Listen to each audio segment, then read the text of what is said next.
Агаарын бохирлоор шалтгаалсан хатгаагаар Монголд жил 400 гаруй хүүхэд эндэж байгаа гэсэн Дэлхийн эрүүл мэндийн байгууллагын судалгаа бий. Гэхдээ үүнээс 12.5 дахин олон хүүхэд эхийн хөвлөдөө хүн болж чадахгүй буцаж байна.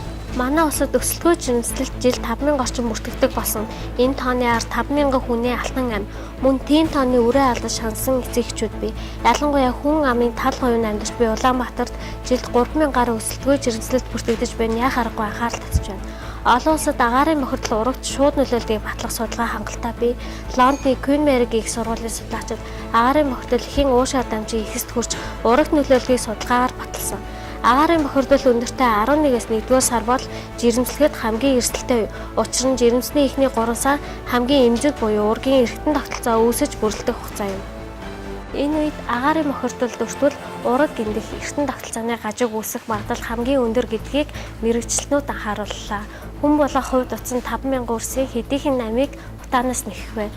Нийтлийн дэлгэрэнгүй засгийн газрын мэдээ саний даваа гарагийн дугаараас уншаарай.